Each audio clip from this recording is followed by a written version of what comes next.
I didn't notice anything was wrong at first. The bills were paid, the lights worked, and there was food in the fridge.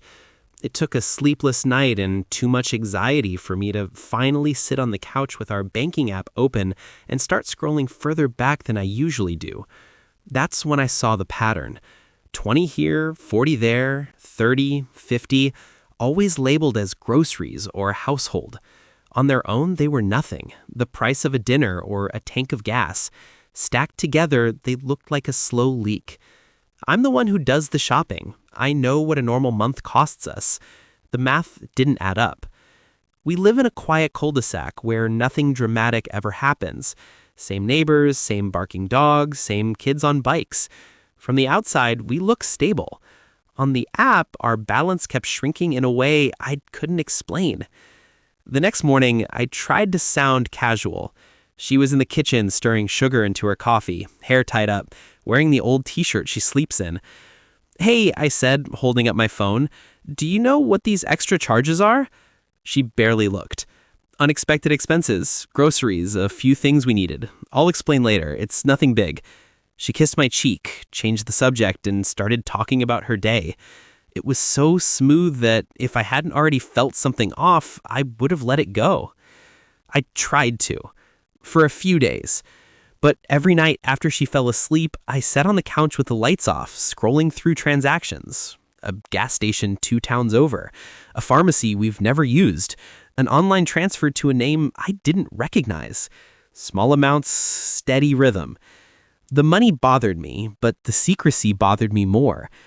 At dinner, she looked me straight in the eyes and asked me about my day like nothing was wrong. Her phone started living face down on the table. When it buzzed, she flipped it over without checking and laughed too quickly when I glanced at it. "Everything okay?" I asked one night. She said, "Just spam." Her shoulders were too tense for spam. A week later, our card got declined buying milk, bread, and some fruit. The cashier tried not to react, but I saw the tiny wince. My wife went pale. I paid with my personal card and joked about bank glitches. She stared out the car window all the way home. That night, she went to shower and left her phone on the nightstand. I told myself I wasn't going to touch it. I lasted until the first buzz. It wasn't a text, it was a banking notification, but not from our usual app. I didn't recognize the icon. The preview showed a transfer confirmation and a balance that didn't look like an emergency buffer. It looked like its own world. My stomach dropped. She thought I'd forgotten her passcode years ago. I hadn't. My thumb entered it before I could talk myself out of it, and the phone unlocked. Inside, a neat little folder labeled Finance sat another banking app. One tap showed me an account with more money in it than the one we argue about every month. Dozens of tiny transfers from our joint account lined the history, feeding this quiet stash. At the top of the recent transactions sat a man's name I had never seen. For a moment, I just stared, my brain refusing to pick a story. Affair, debt, blackmail, secret family. Every ugly possibility flashed past in seconds. The shower cut off. Pipes groaned. I stepped back from the bed, still holding her phone. She walked into the room wrapped in a towel, steam behind her, skin flushed from the heat. Her eyes went straight to the screen in my hand, then to mine. I had never watched her expression change that fast. "Why do you have another account?" I asked. My voice sounded calm. My heart wasn't. For a heartbeat, everything was silent. Then the words came, too quickly. "It's for emergencies. She didn't want to worry me. She meant to tell me. The name is just a placeholder." Denial, then anger that I went through her phone, then tears when I didn't back down. Every sentence contained something that could be true, but together they didn't feel honest. We went to bed without really resolving anything. I lay awake listening to her breathe, staring at the ceiling, feeling like a stranger in my own life. In the morning, she overcorrected. She made coffee, turned on music, kissed my forehead, talked about the weekend. Her smile looked like something she'd put on instead of mascara. "We're fine," she said. "Let's not blow this up." I nodded, not because I agreed, but because I didn't trust myself not to explode. That afternoon, she grabbed her keys. "I'm running a quick errand. Need anything?" "No," I said. I watched her drive away, a knot forming in my chest. 5 minutes later, my phone buzzed. Another transfer notification. Same hidden account, same man's name. I opened the details and saw a location tag for the transaction. A strip mall parking lot across town. It was the most ordinary place in the world, which somehow made it worse. I followed the route on the GPS, every worst-case scenario taking turns in my head. I told myself I was being paranoid, then reminded myself that paranoid people don't usually find secret bank accounts. When I pulled into the lot, I'd killed the engine and stayed low in my seat. Her car was already there.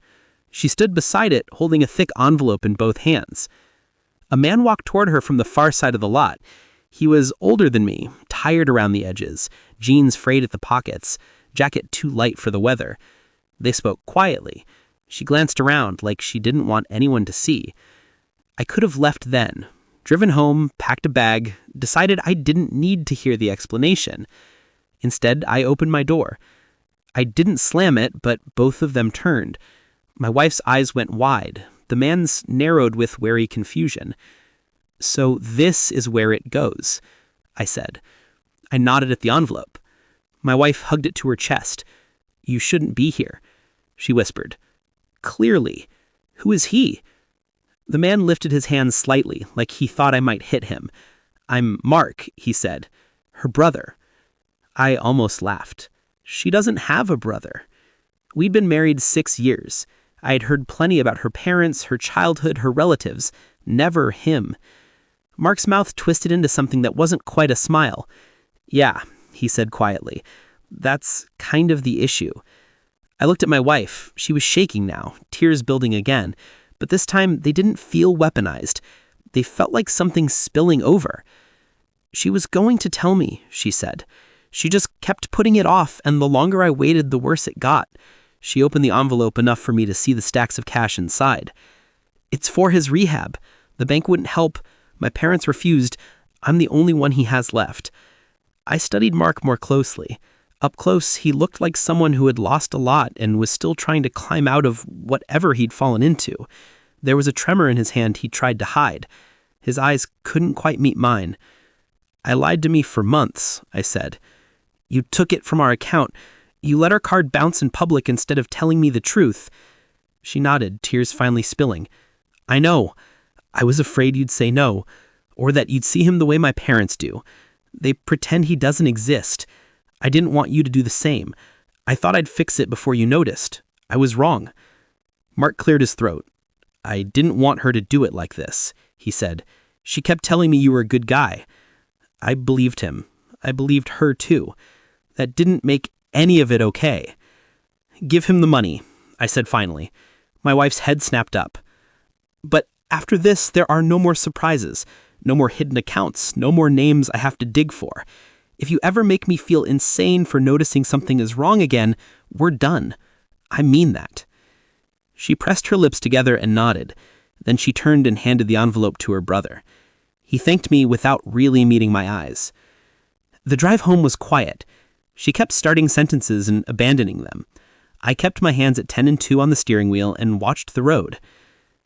That night, we sat at the kitchen table with both our phones between us. Every account, every balance, every password. It felt less like romance and more like inventory. But for the first time in months, nothing was hidden. "You were right to check," she said finally. "If I'd trusted you from the start, none of this would have looked like betrayal."